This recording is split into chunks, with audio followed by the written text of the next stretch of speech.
छाङमादन लासो फ्याफुल्जी जो 2153 थोडा वर्ष अर्थात तालो ला वर्षाला अनि चुप वर्ष नांगरी जादा यांगला छाङमान यांगला इष्टमित्र तुगु नेपाल निंगुर तुगु जुजाले नना तुगु डुम्बो डुन्छन् अनि बेनेदन यांगला चुप वर्ष यल जाजा एकदमै सुखमय तगै आनन्दमय तगै खुशी तगै अनि सेम्री ढुङ्गल सेम्री दुःखा रंग पीर मार्ग आदनकी अनि चु वर्षभर खुशी हर्ष तगै सुंब थोरी याला चु इन्द्र सभा गाउँपालिका वडा नम्बर 4 आखेल कुरन्डेरी आयोजना तपचा चु 2153 अनि खोडा लोछारला उग्लाछरी छाङमदन अनि मुरी मंगलमय शुभकामना व्यक्तलजी सहर्ष स्वीकार दिएको है अनि गाइस जागी फेरि यांगला नेपाली गेम से जागी पंगे छाङमसन गोगेवा आज मिति 2082 साल फाल्गुन 6 गते बुधबारका दिन यस ठाउँमा सालान्त आयोजना गरिँदै आएको यो लोछार कार्यक्रम र यो वर्ष आजबाट सुरु भएको लोछार कार्यक्रममा यहाँहरू जुन हाम्रो लोछार आयोजक समिति लगायत र लोछार आयोजक समितिबाट द्वारा चाहिँ आमन्त्रण गरिएको हाम्रो पाहुना वर्गहरू जो जति यहाँ उपस्थित हुनुहुन्छ अब उपस्थिति क्रम जारी छ अनि सम्पूर्ण हाम्रो पाहुना वर्गहरूलाई हामीले धन्यवाद अथवा यो मंगलमय शुभकामना टक्राउने काम गर्यौं।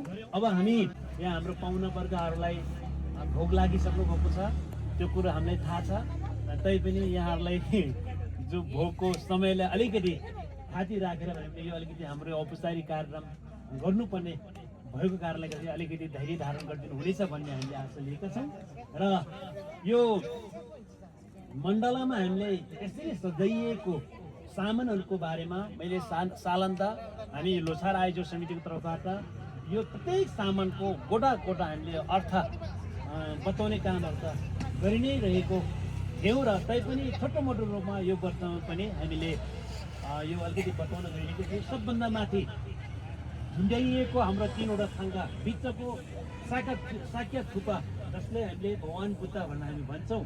भगवान बुद्धको दाहिनेपट्टि मञ्जुश्री किन राखिया त भनेर भन्नुहुँदा मञ्जुश्री सम्बन्ध अनुसार हाम्रो 2153 जुन यो ढलुवे लोछार दिन सम्पत प्रारम्भ भएको कारणले गर्दाखेरि मञ्जुश्रीको हामीले यो के अरे थाङ्गा हामीले राखेका हौँ।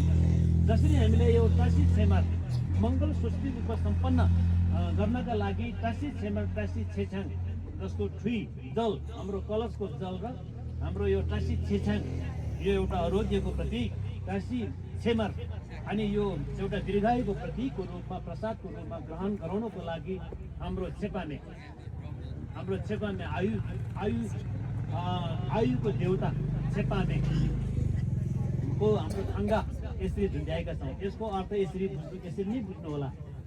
त्यस पछाडि हामीले भगवान बुद्धको मूर्ति, त्यस पछाडि दाहिने देवले चाहिँ यतापट्टि छेपामेको छेपबुङ यो आयु कलश अनि त्यस पछाडि दाहिने देवलेतिर चाहिँ यो धादरले चाहिँ छे चाहिँ यसरी मतलब तानेर ल्याउने साधन हो त्यो होइन। स्याहार लोकजङ उही अनि छुजुनु शुभ सङ्गीत 10 दिसम्म विराजमान हुनुहुने अनि सङ्गेर अनि यो के भन्छ के अरे लामो यसो दागिनीहरूबाट चाहिँ त्यस्तो छेहरू तानेर ल्याउने चाहिँ यो अर्थमा चाहिँ यो दादरले राखेका हुन्छ हामीले।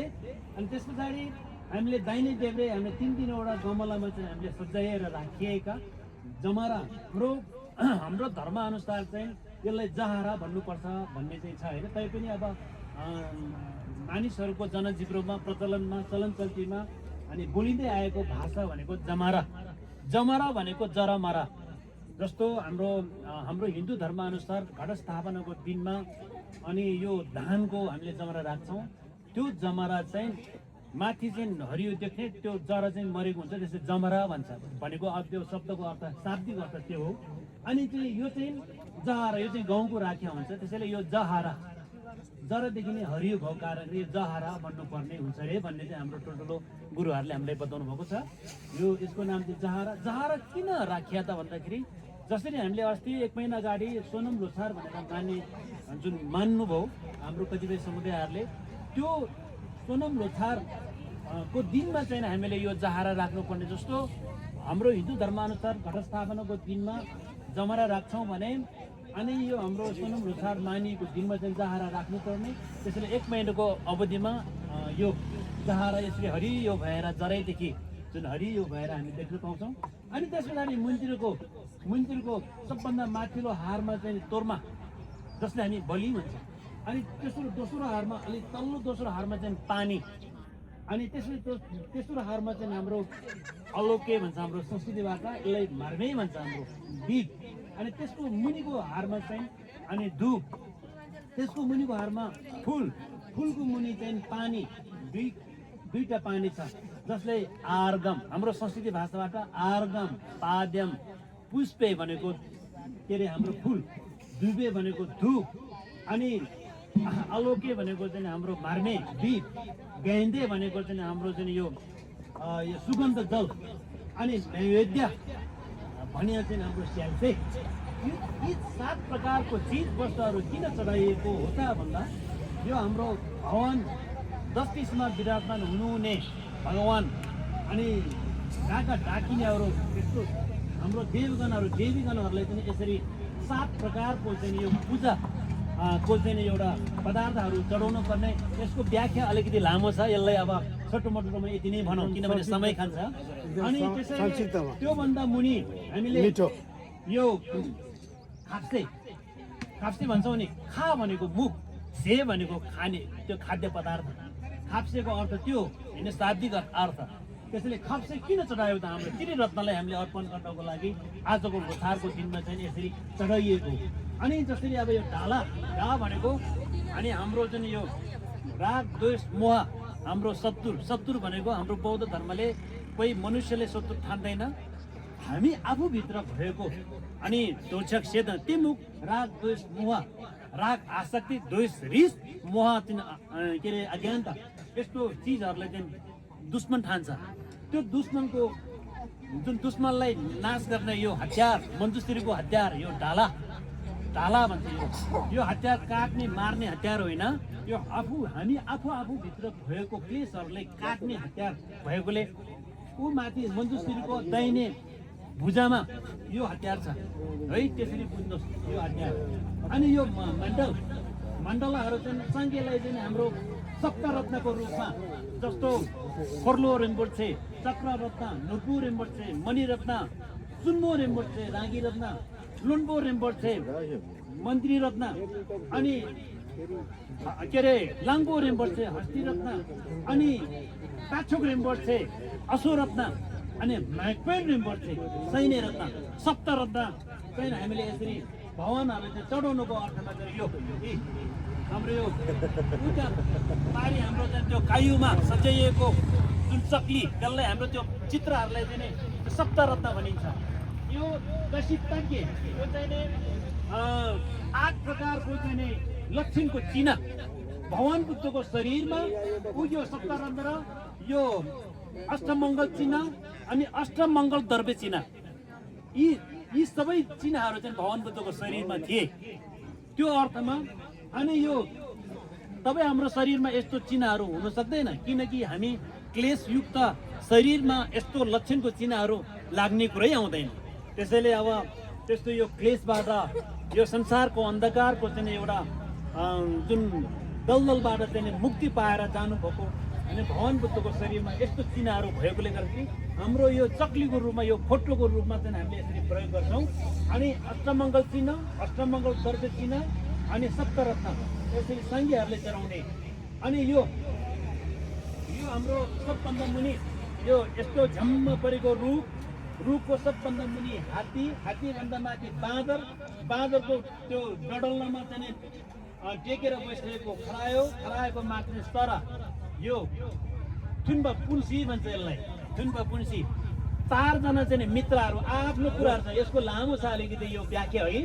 अनि यस्तो लोछारको बेलामा यस्तो चिन्ह पनि राख्नुपर्ने, अनि किन राख्नुपर्ने भन्ने सवाल यसको छ। त्यसैले यो थुम्ब पुन्सी भन्छ, चारवटा मित्रहरू चाहिँ एक आपसमा मिल्नुपर्ने, तर उनीहरूको आफ्नो तर्क हुन्छ, तर्क राख्छ, अनि एकले अर्काको जुन तर्कले हराउनु खोज्छ, तैपनि अन्तिममा तर्कले एक अर्कामा तर्क बराबर जस्तो देखिन्छ अनि अन्तिममा मिल्छ। तपाईँ हामी पनि वर्षभरि जिन्दगीभरि इष्टमित्र सबैजना मिलेर बस्नको लागि यसले अर्थ जनाउँछ, मिलेर बस्नु भन्ने अनि अर्थ जनाउँछ। अनि यो काशी छेमर, यो मैले अघि नै भनिहाल्यो, आयु बढाउने प्रसाद, अब आरोग्य, काशी छेछ्याङ आरोग्यको प्रतीक। यो धाम्बेमा यो छेछ्याङ छ, यो छेछ्याङ यो एकदमै लक्षिणको भाँडा हो। यो हाम्रो यसलाई धाम्बे भन्छ, हाम्रो पोङ सुन्नु मैले पोङ भने जस्तो। अनि यो हाम्रो बौसिङ भन्छ यसलाई, बौसिङ यसो धर्मचक्रको चाहिँ प्रतीक छ। यसमा अष्टम मङ्गल चिन्ह छ, यसमा चाहिँ यो थुम्बा पुन्सी यसको चिन्ह यहाँ पनि छ। अनि गहुँ र जुन हामीले चम्बा राखेका छौँ, यो गहुँ र चामल किन राखिएको भने गहुँ चाहिँ पुरानो बाली हामीले कमाएर वर्षभरि कमाएको बालीले थन्क्याएर नयाँ बाली लगाएको अर्थमा, अनि यो आजको चाहिँ लोसार चाहिँ नयाँ बाली लगाएको अर्थमा मानिन्छ। त्यसैले यो पुरानो बाली उठाएको नयाँ बाली लगाएको त्यो अर्थमा हामीले उ गर्छौँ। अनि यो सम्भारा, यसलाई हामीले छोक भन्छौँ। यो छोकलाई हामीले सम्भारा भन्नुपर्ने हुन्छ हाम्रो जुन संस्कृति भाषाबाट। अनि छोक, यो सम्भारा दुई प्रकारको छ। एक प्रकारको छोक चाहिँ हिसीकी छोक, सोनमकी छोक भन्छन्। हिसीकी छोक भनेको चाहिँ ज्ञान सम्भारा, अनि सोनमकी छोक भनेको चाहिँ हेर्दा देख्ने, खाम्दा भेट्ने, खाँदा स्वाद लाग्ने, अनि यस्तो किसिमको फलफुल बिस्कुटहरू सजाइएको छोक, यसलाई प्रसाद भनिन्छ होइन। यो प्रसादलाई संस्कृतिको जुन साहित्यिक भाषाबाट यसलाई सम्भारा भनिन्छ। यो चाहिँ पुण्य सम्भारा भन्छ यसलाई, पुण्य सम्भारा। अनि ज्ञान सम्भारा चाहिँ लामाले अनि थोरैले पनि धेरै, मिक्पले धेरै बनाएर चढाउनले चाहिँ अनि ज्ञान सम्भारा भनिन्छ, जसले हामीले हिसीकी छोक भनिन्छ हाम्रो शास्त्रीय भाषाबाट। अनि यो छोक यसरी अर्पण गर्नुपर्ने। अनि सगुनहरू, जसरी हाम्रो यहाँ पहिला त हाम्रो चाहिँ यहाँको फोसीभित्र पार्ने हाम्रो सगुनहरू हुन्थ्यो, अहिले चाहिँ हाम्रो कारखानामा उत्पादन गर्ने सगुनहरू छन् नि, हाम्रो जिउहरू, फेन्टाहरू होइन, यस्तो होइन। अनि यसलाई सगुनको रूपमा, सगुन भनेको एकदम यो हाम्रो पोङमा अथवा यो थोङमा अथवा यो के भन्छ बोतलमा हाल्नेलाई मात्रै सगुन भनिँदैन। यसरी फलफुलको रूपमा, बिस्कुट, अन्य चिजहरूको रूपमा चाहिँ ल्याएर चाहिँ यहाँ राख्ने सबै चिज हामीले सगुन, र दहीले पनि हामीले सगुन भन्छौँ। हो, त्यसैले यो अर्थहरू छोटो मोटो रूपमा यसलाई विस्तृत व्याख्या गराउन अलिकति समय लाग्ने भएको कारणले गर्दा अब यो यति नै यहाँहरूलाई जानकारी गराउँ। अनि त्यसैले अब बुम्बा, यो बुम्बा के, यो बुम्बा भन्छ हाम्रो। बुम्बा चार प्रकारको बुम्बा हुन्छ। यो चाहिँ नि लेबुम कर्म कलश, ऊ त्यहाँ माथि छेबुम आयु कलश, अनि एउटा चौबुम हुन्छ, चौबुम भनेको मूल कलश, अनि एउटा चाहिँ नि के अरे याङबुम भनेको चाहिँ नि सह कलश है। कलश चार प्रकारको कलश हुन्छ। यो कलश चाहिँ नि कर्म कलश भनेर चिन्नुहोस्। अनि प्रत्येकको चाहिँ प्रत्येक सामानको नाम आयो, यो कलश एउटाको नाम आएन भन्ने जिज्ञासा हुनसक्छ। यो चाहिँ नि कर्म कलश, यो कर्म कलश यसले जहिले पनि कर्म गर्ने, अनि हाम्रो चाहिँ सर्वसाधारणले हाम्रो मनुष्यहरूलाई चाहिँ जल दिने। अनि ऊ त्यहाँ माथि सजाएर राखेको चाहिँ मूल कलश हुन्छ, यहाँ माथि सजाएर राखेको चाहिँ यो आयु कलश हो। अनि अर्को चाहिँ हाम्रो शाहको लागि, अनि एकचोटि पूजा गरेर चाहिँ घरको जुन ढिगुडीभित्र राख्ने कलशलाई चाहिँ शाह कलश भन्छ है। यस्तो कलशहरू चाहिँ हामी चिनिराख्नुपर्छ। त्यसको कलशहरूको त्यो शाह कलशको आकार पनि फरक हुन्छ। त्यसैले अब यति नै भनौँ। अब दुई फ्याक गरौँ, यतापट्टि एक फ्याक, उतापट्टि एक फ्याक, कमसे कम 20-22 जना जति मान्छे चाहिन्छ होला।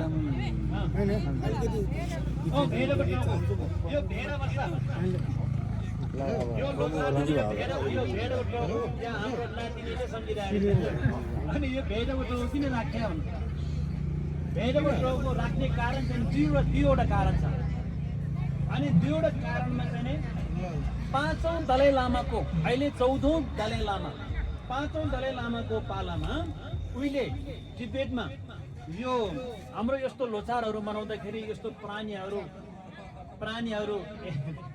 पाहुनाहरू यता फेप्सी गर्ने लसो, अनि प्राणीहरू हत्या गरेर जस्तो लोसारको नाममा राँगा मोल्ने, अनि खसी मोल्ने, बाख्रा मोल्ने, त्यस्तो प्राणीहरू मोलेर चाहिँ त्यसलाई हत्या गरेर चाहिँ नि यस्तो भोजनहरू खिलाउने गर्थ्यो अरे। अनि पाँचौँ दलाई लामाको पालादेखि चाहिँ यस्तो यो हाम्रो लोछारको नाममा धेरै काटमार हुने रहेछ। यो काटमारलाई चाहिँ अलिकति न्यूनीकरण गर्नका लागि चाहिँ बडो त्यो भेडको टाउको चाहिँ यो माटोको अथवा के भन्छ काठको अथवा धातुको निर्माण गरेर हाम्रो धर्मपालहरूलाई चाहिँ यसरी मण्डलामा अनि त्यति बेलादेखि राख्ने चलन भएको रे। एउटा कारण त्यो हो। अर्को कारण चाहिँ जुन यो लोथार भेड वर्षबाट सुरु भएको कारणले गर्दाखेरि यो भेडको टाउको दुईवटा कारणले भेडको टाउको पनि यसरी मण्डलामा सजाएर राख्नुपर्ने भन्ने यसको अर्थ छ। त्यसैले यो भेडको टाउको पनि मैले मोटामोटी भन्यो। अब अरू केही बाँकी छ भने जिज्ञासा भनौँला। अनि नभए यतिकैमा समापन गरेर अनि यो सबै उठाउनको लागि अब अर्पण गर्नु पर्यो। हात हातमा सबैजनाले दिदीबहिनीहरू सबै लाइन लगाएर बस्छ। यता आदि उतापट्टि आदि नमस्ते यो सम्भारा दीप अनि मण्डला यो सबै गरौँ।